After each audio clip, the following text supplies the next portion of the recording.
Hello, welcome to the Economic Circle. This is Dr. Alex Mosley, the founder, and we're continuing our review of the origins of money and the economics thereof. And this time we're going to be looking at the debasing of the coinage, how coins were debased and why, and what the state's reaction was to this. So, quick review. So far we've analysed the nature of money, how it evolves. Principle 1, money is not invented. Money emerges or evolves through commercial transactions, right? It evolves through the marketplace. The second principle is that traders are always keen to cut the cost of exchanging. The market system is all about transacting goods and services. Money is just the medium to facilitate or to make trade easier. People who want to become richer and wealthier don't want more money as such. They want the ability to buy more things or to be more philanthropic or to set up new investment projects. In other words, they want to be a conduit between the energy of the marketplace and the energy of their dreams and visions, right? They don't want the money in itself just sitting there going, oh, look at this, that's a hoarder. And there's psychological issues with hoarding, and there's rationality and irrationalism in hoarding, and that's up to the individual. But nonetheless, it's not money per se that the market system's about. And this is what socialists and people who really don't understand economics get upset about. They think, oh, capitalism's just about getting more money. No, it isn't. It's about producing and serving your fellow man and woman. And the more people you serve, the more money you get. Duh! If you haven't got that equation in your head yet, better go over it a few times and understand it, right? That's why I'm doing these videos, right? I want to serve more people. Some of it may bring a little bit of money my way through adverts and through subscriptions to the Economic Circle magazine that I produce. Cool, brilliant.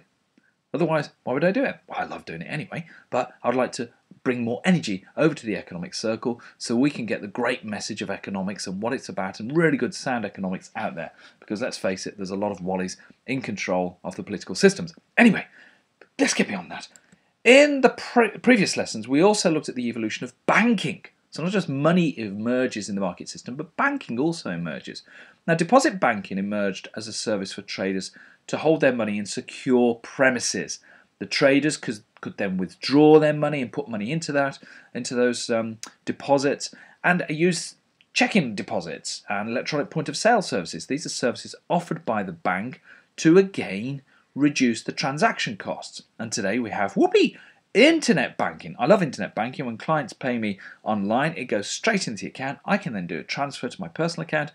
I don't have to go the 8 miles. It's about 8 to 9 miles to my local bank to put in some cash or put in some checks. That's a real pain, right?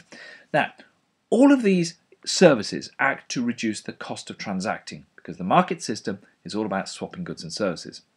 Now, from an early period, barter was seen as implicitly costly. We know this. It's the problem of the double coincidence of wants. We talk about it in economics. Now, it's much easier to trade through the medium of money, and this is why deposit banking emerged. Traders did not have to take hardcore cash into the market in their purses and wallets. Instead, they could use money substitutes such as paper notes, checking books, token coins, and now debit cards, etc. Now, we're going to come back to the notion of the money substitutes later, because it's these that cause interesting problems when the principle of 100% reserve ratio banking is broken or violated. So as long as the notes and substitutes equaled the reserves held as hardcore cash in the banks, there were no negative economic effects, only positive, because the transaction costs are reduced in the marketplace. And we all want those costs to go down through economies of scale, etc., through ease of transaction, rather than taking a lump of gold into Sainsbury's or your local supermarket around the world and saying, well, how much was that? And then you've got to shave off several ounces of gold from the lump, and then you might get robbed on the way out. Now, you want some money substitutes. It eases trade. Cool. However, when the deposit bankers, we found out in the previous lesson, started issuing more money substitutes than they had reserves, we have an economic problem. They are now debasing the coinage debasing their reserves by issuing more money substitutes. Now, this causes an inflationary problem. Now, there is another kind of fraud enacted, one that eventually attracts the state's interest, and we're going to be looking at that in this lesson, but it's good to review because some of you may not have seen the first 2-3 videos I've been doing. So these are the basic principles we've been looking at. Right, debasing the coins. So an early service produced on the market was the actual coining of gold and silver. And they did this into specific and easily recognizable weights. Again, the purpose is rather than take that lump of silver or gold into the marketplace, you could go to a silversmith and have it cut down and then minted into coins that we all recognize today, because this enabled exchange to be much quicker on the market, and then prices would adjust to the tokens that were available, etc., and the coins that were available, right? Smiths would charge a coining fee. Remember this. This is called seigniorage today. Seigniorage means to do with the master, but it should be smitherage. Perhaps we should call it originally before the state took over, because seigniorage is to do when the government takes over the mints, which we're coming to. Right. Now recall that the traders are keen to reduce the cost of exchange. Money's just the medium. Okay. And by coining metal, this enabled the traders to just get on with transacting goods and services in the marketplace, right? Get on with the business end of their lives. But a little bit here, a little bit there. One way of stealing value from the coins is to clip them. Literally, traders would clip a little bit of gold or silver off the coin. I'll show you a quick picture of a clipped coin, right? So you can see the one on the left and the one on the right had a little bit of clipping going on in the background there. However, that was pretty obvious, wasn't it? Coin clipping could be quickly recognized, and the minters, the traders, bankers could get around this theft by using only token coins. That's one possibility. We just accept token coins because we want the real hardcore cash to be left in the bank where nobody can clip it, right? Surreptitiously clip it. Or the bankers, the minters, would create designs that were difficult to clip without being obviously noticed, such as markings on the rim, right? Now, the other thing is that coins eventually in the marketplace would be worn down with use, and some of the metal mass would be reduced. But another method called sweating would speed up the process of wearing the coins down. Now, the intention here is to steal some of the gold, because the trader would shake the coins in a bag. I haven't got any coins in a bag around, otherwise I'd make a sound effect there. Clunk, clunk, clunk, clunk, clunk. And collect the metal debris from the bag. So you get the little dust, pour it into a little weighing scale. Eventually, you'd have enough gold or silver to produce your own coin. Wow, and that could be minted. So basically, you're nicking a little bit, literally wearing it down in the bag and nicking that little bit of silver from the marketplace into your own pocket. Okay, that is a theft. Okay, solutions. So banks and mints would in turn remint the coins. Now, the competitive process could mean that as part of their minting charges, banks could include a future discounting for reminting fees.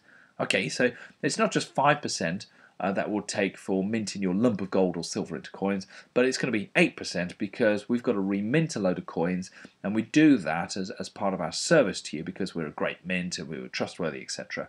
So this is just like a car dealership would discount a first-hand car that comes back for later resale, right, or part exchange. Same thing could happen with the mints, right? Now, how the mints cheated, let's have a look at this. This is during, I believe, correct me if I'm wrong here, but the Peloponnesian War, off the top of my head, 449 to 404 BC. The Athenian coins, you could see, become quite debased, get smaller. Beautiful example on the left, aren't they? Absolutely gorgeous. Then the so-called emergency issue. This meant that the Athenian mints were controlled by the state, of course, were debasing the coins so they could have more silver and gold going into the treasury, and that's what we're going to come back to, right? So one of the earliest tricks that the unscrupulous smiths played was also for them to sneak a little bit of gold or silver off the ingot or the metal or the old coins coming in prior to minting. They would then replace the higher valued metal with something worth much less, such as tin or copper, or baser metals, basically, hence the word debasing.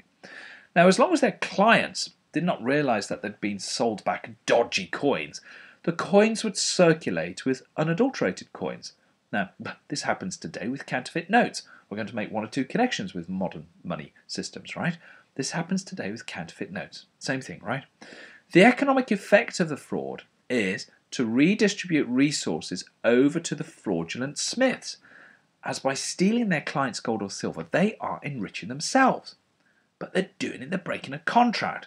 They're saying, oh, here's an ounce of gold coming in. We'll give you an ounce back in mass, but really it's an ounce of gold plus some hidden alloy of copper or silver in the gold, or iron, for example, which would rust, of course. But you can disguise it and get away with it.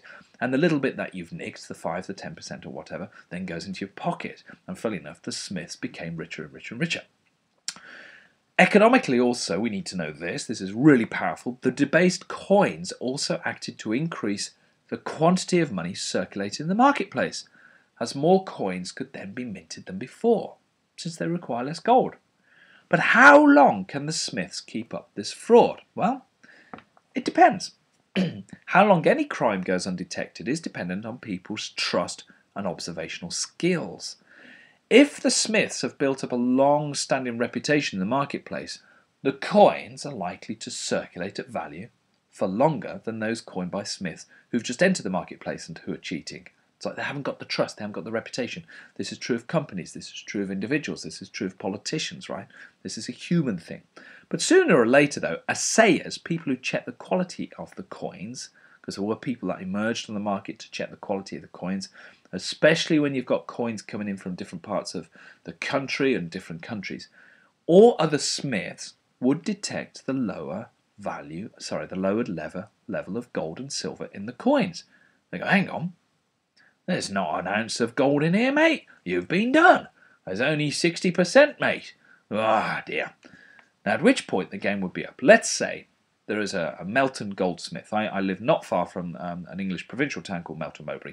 And let's assume there's goldsmiths there. And they'd been subtly reducing the value of the coins they were minting for clients by 5%. So nothing too massive, but 5% nonetheless was stolen over and above the seigniorage, the minting cost, right? Now, the coins make it over to the Nottingham markets, which is about 15-20 miles to the north. These are larger. Sheriff of Nottingham area, for those of you outside the UK, and whose traders are more astute because they're dealing with coins from many parts of the country and from abroad all the time.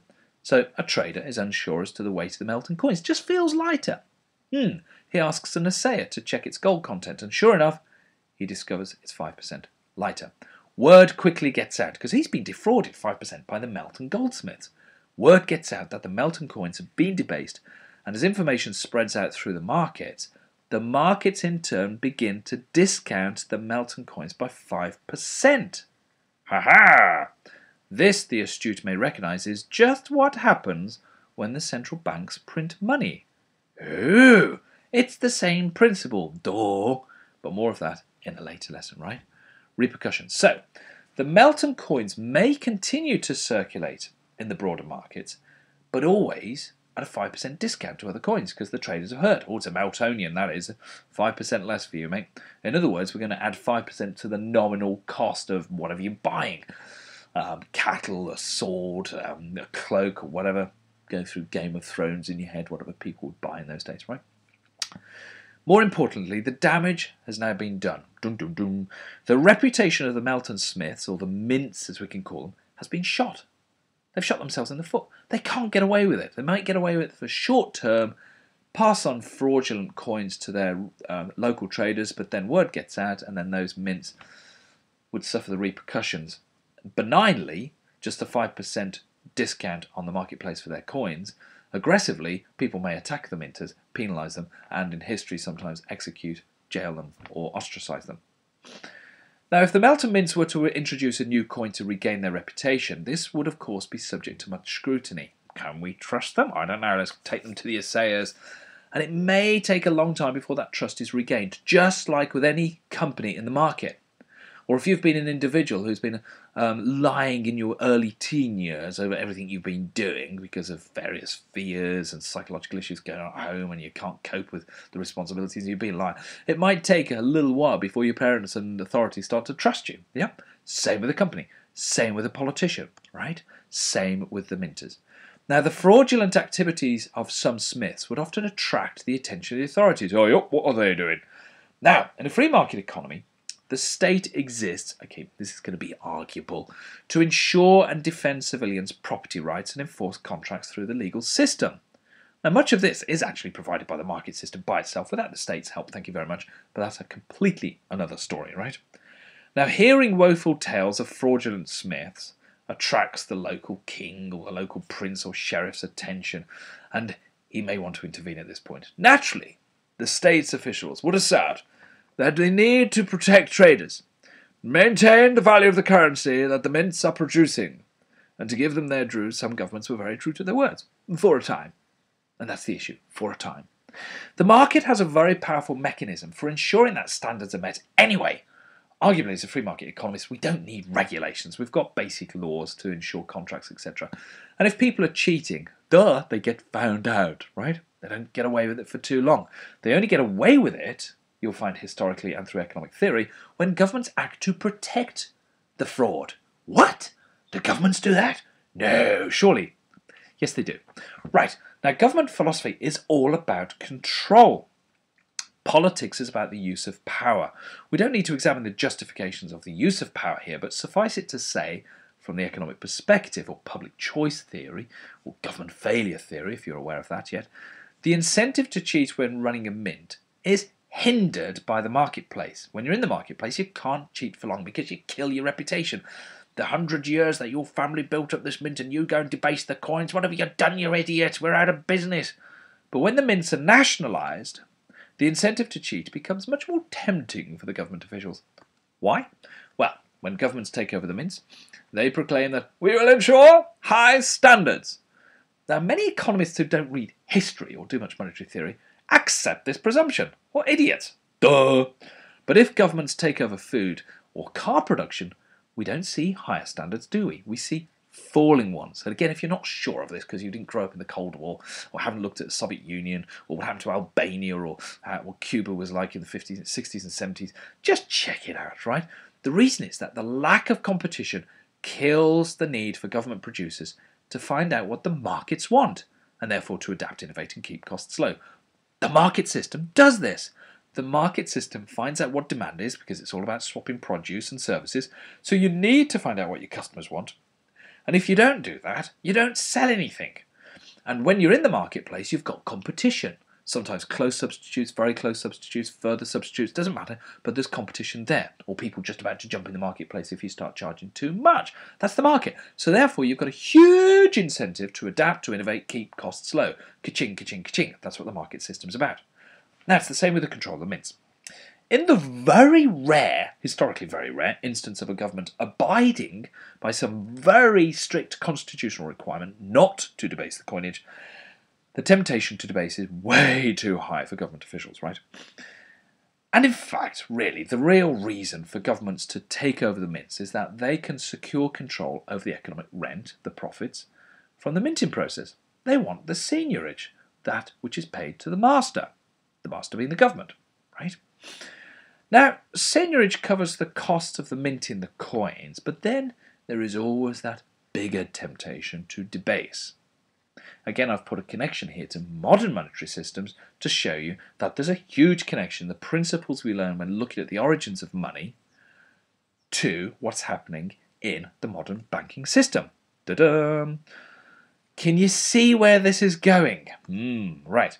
Now, with the government in control of the mint, the Treasury can earn the seigniorage, the profit from minting the coins, or subsidise that, should it wish to, through direct taxation. It's up to the government. But then it can also surreptitiously begin clipping coins as they come in for reminting, that should say. Do you know, I changed that about 4 times on the system. It still went back to reminding. Anyway, reminting. And debasing those coins in the minting process with a cheaper metal. And all the excess gold and silver heading off to the Treasury. How wonderful for the government. We've just managed to secure another 30% rise in taxes without actually taxing the people and suffering revolt. Lovely. History is replete with examples of states debasing the metal currencies that circulated. Just have a look at Google, right, coin debasement. You'll find loads throughout history. Today they just print paper, a bit like wallpaper, but it's the same thing. It's the same action, debasing the currency, and it has the same economic effects, inflation, as we'll be seeing in the next lessons. Henry VIII here, very famous king of England, a bit of a tyrant, and rather overweight from eating all the extra food he could buy from the debased coins. Poor chap. Went through a few wives as well. He's guilty of the Great Debasement. It's called the Great Debasement, 42 to 1551, which continued through the reign of his son as well. And every country has an example of a Henry VIII debasing the coins. The Romans did it, and some economic historians say that this led to the collapse of the Roman Empire, because as they debased the coins, they let go inflation. Inflation was rife through the Roman Empire, and inflation destroys investment and creates a lot of distortions, and down went the Roman Empire. Many throughout history. Right, see you in the next lesson, guys. Hope you enjoyed that one, and we're moving slowly towards modern monetary systems. Cheers.